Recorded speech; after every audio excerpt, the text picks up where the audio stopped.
Kaustubh Kulkarni, or KK as we know him, is a journalist for 12 years with India's biggest multilingual satellite TV station, ET Network.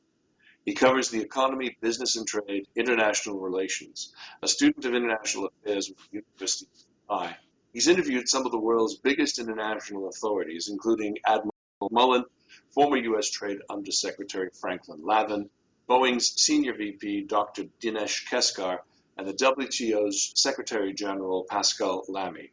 He was a participant in the prestigious U.S. State Department's Edward R. Murrow program for journalists and traveled here to the UK in 2010 to witness the formation of the first coalition government in almost 5 decades. He also went to Dubai to cover the 2008 recession and recently presented a research paper, 2 Decades of Russian Media Post-Disintegration, in an international seminar jointly organized by the Ministry of Foreign Affairs for the Government of India and the University of Mumbai. KK, welcome to Worldview. Thank you. Thank you.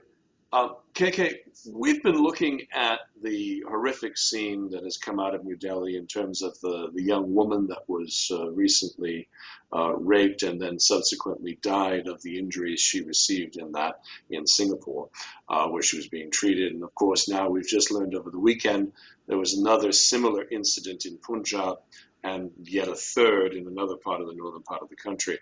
What has the reaction been as far as you've seen across the Indian state?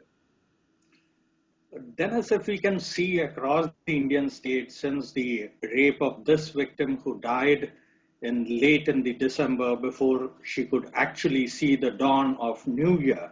So this, after that, even on the New Year's Eve, you can find there were rape incidents actually reported across or in 2 or 3 cities of the country. So the reaction from the general public is really very much aggressive. They want some laws overnight which will bring actually down these rape kind of incidents happening in the city and actually protect the women who have to work and who are actually working shoulder to shoulder with men, and they have shown that they are no less than men in India.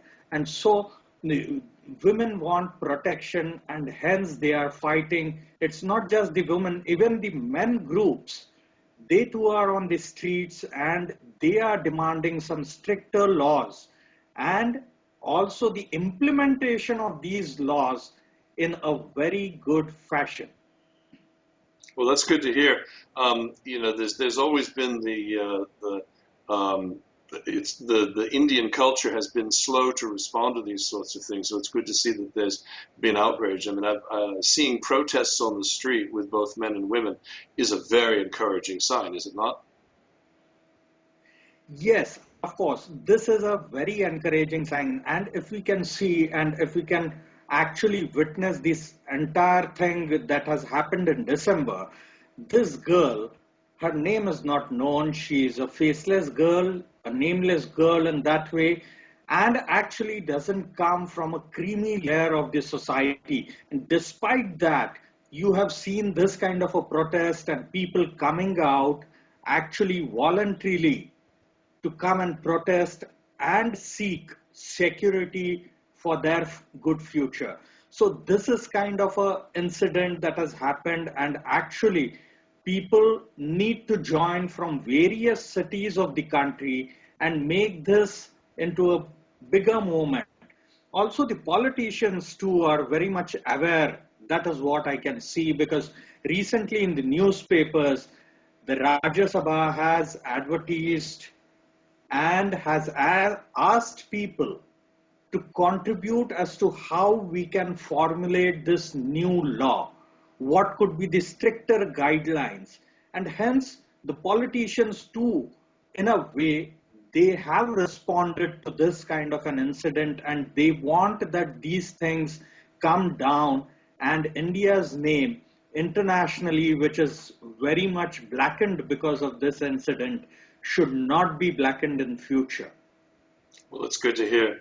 KK, you contributed an article to our magazine, UK Progressive, in which you talked about the tightening of the relationship between India and the Republic, and there was indeed a photo you shared with me of President Putin and Prime Minister Singh, and you raised a number of potential worrying issues in that article, particularly regarding security and relationships going forward and some of the subplots that may be behind these relationships. I think our viewers would be very interested to learn more about what actually is going on with this greater Russian-Indian cooperation and what does it mean for security in the region and across the larger world.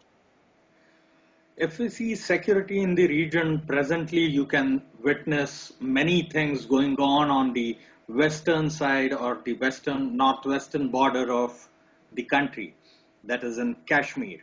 And you can see there are serious issues on that border.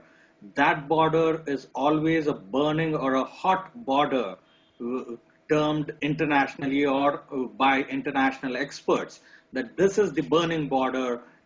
Every day there are fires and crossfires, that kind of things are said by the experts.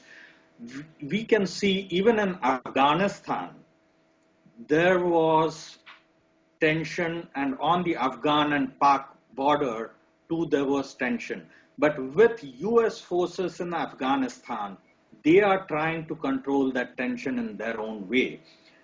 India is trying to control the tensions in our own way. But Russia and India, if jointly, can actually, because Russia too has the same problem from the same kind of militants or some of the outfits that are there in Afghanistan of the Pakistani militant outfits. So Russia too faces the same problem and India faces the same problem.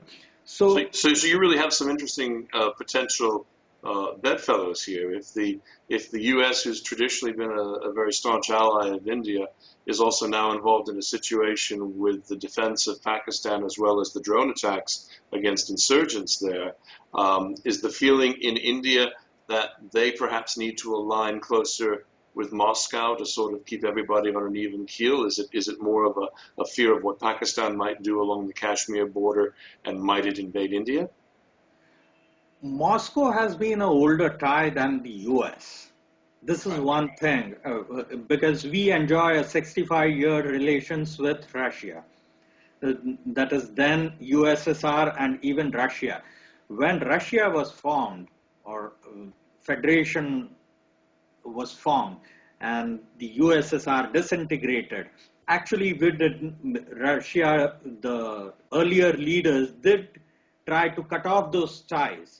But India had never tried so of cutting off any of its ties, which it has since the past. It believes in actually bringing in people, bringing in friends, and taking along each and every person.